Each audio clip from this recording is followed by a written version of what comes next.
कहानी लकड़हारा और फकीर की सीख। एक समय की बात है। एक गरीब लकड़हारा हर दिन जंगल में जाता, लकड़ी काटता और बाजार में बेचता। उससे मिली चंद पैसे की कमाई से वह किसी तरह अपना और अपने परिवार का पेट पालता। उसकी जिंदगी केवल 2 वक्त की रोटी जुटाने के संघर्ष में ही बीत रही थी। एक दिन वह लकड़ी काटने के बाद थककर एक पेड़ के नीचे बैठा। उसी पेड़ के नीचे एक फकीर ध्यान लगा रहे थे। फकीर ने लकड़हारे को देखा और कहा, भाई, तू रोज इतना मेहनत करता है, लेकिन तेरा जीवन मुश्किलों से भरा हुआ है। क्या तुझे कभी यह ख्याल नहीं आया कि तू थोड़ा और आगे जाए? लकड़हारे ने हैरानी से पूछा, आगे? वहां क्या है? फकीर ने मुस्कुराते हुए कहा, आगे चंदन का जंगल है। अगर तू एक बार वहां से लकड़ी काटेगा तो 7 दिन के खाने का इंतजाम हो जाएगा। लकड़हारे को ये बात समझ में नहीं आई।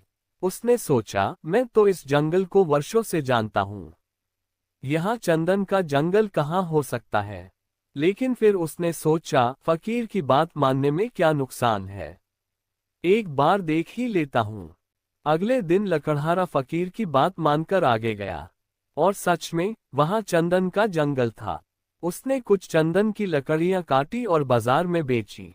उन लकड़ियों की कीमत इतनी मिली कि वह पूरे हफ्ते चैन से रह सका। लकड़हारा वापस आया और फकीर के चरणों में गिर पड़ा। मुझे माफ करना बाबा, मैंने आपकी बात पर पहले विश्वास नहीं किया। मैं तो यही सोचता था कि मुझे इस जंगल से ज्यादा कौन जानता है। लेकिन मुझे तो चंदन की लकड़ियों का पता ही नहीं था।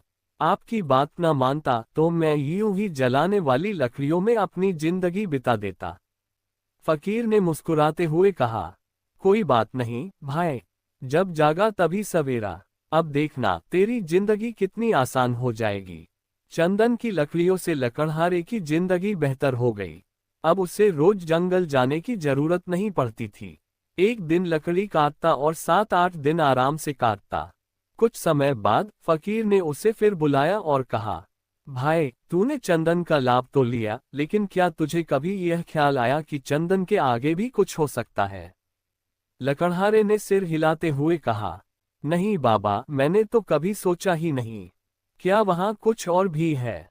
फकीर ने कहा, चंदन के आगे चांदी की खदान है।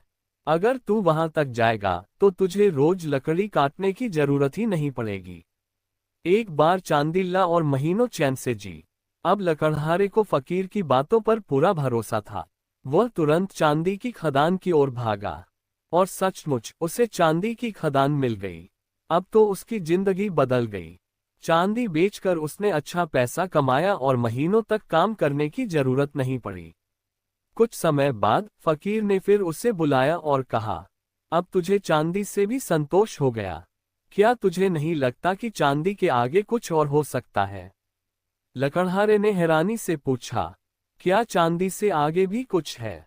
फकीर ने कहा, हाँ, सोने की खदान है। लकड़हारा अब बिना सवाल किए फकीर की बात मानने लगा था। वह सोने की खदान तक गया और वहां से सोना लाकर बेचने लगा। उसकी दौलत अब इतनी बढ़ गई थी कि उसने एक बड़ा सा घर बना लिया, नौकर चाकर रख लिए। कुछ समय बाद फकीर ने फिर कहा, सोने की खदान से भी आगे हीरो की खदान है। लकड़हारे ने फकीर की बात मानी और हीरो की खदान तक पहुंच गया। अब वह इतना अमीर हो गया कि उसकी गिनती बड़े व्यापारियों और धनाढ्यों में होने लगी। हीरो से अमीर बन जाने के बाद लकड़हारे के जीवन में सब कुछ था, धन, वैभव और ऐश्वर्य। लेकिन उसका मन अशांत था। वह अपने परिवार से कटने लगा था। धन के कारण ईर्ष्या और जलन बढ़ने लगी। उसका सुख और शांति कहीं खो गई। एक दिन फकीर ने उससे पूछा, तू खुश है? लकड़हारा चुप हो गया। उसकी आंखों से आंसू बहने लगे। उसने कहा, बाबा, मेरे पास अब सब कुछ है, लेकिन मन का सुख नहीं है। मेरे परिवार में प्यार और शांति खत्म हो गई है। मुझे नहीं पता ये दौलत मुझे किस ओर ले जा रही है। फकीर ने कहा, भाई, अब तू धन, चांदी, सोना और हीरो से आगे बढ़। अब अपनी भीतर की यात्रा शुरू कर। सबसे बड़ी खदान तेरे भीतर है। जब तक तू अपने भीतर के उपद्रवों, क्रोध, ईर्ष्या, घृणा और वासनाओं से छुटकारा नहीं पाएगा, तब तक सुख और शांति नहीं मिल सकती। भीतर झांक और अपने मन को शांत कर। जब तू भीतर की शांति को पा लेगा तब तुझे सच्चे सुख और परमात्मा का अनुभव होगा। वही असली खजाना है, वही मोक्ष है। इस कहानी से हमें सीखने को मिलता है कि धन, ऐश्वर्य और भौतिक सुख हमें क्षणिक संतोष तो दे सकते हैं, लेकिन सच्चा सुख और शांति हमारे भीतर की यात्रा में छिपी है। जब हम अपने भीतर की शांति को पा लेते हैं, तभी हम सच्चे सुख और मोक्ष का अनुभव कर सकते हैं। बाहरी खजानों से ज्यादा महत्वपूर्ण है हमारे भीतर की शांति। सच्चा सुख हमारे भीतर है, बस हमें उसे पहचानने और पाने के लिए अपनी ऊर्जा लगानी है। अगर आपको हमारी जानकारी पसंद आई हो तो अपने मित्रों और परिवारजनों को शेयर करें तथा हमारे YouTube चैनल स्टोरी स्टूडियो 2024 को सब्सक्राइब करें। धन्यवाद।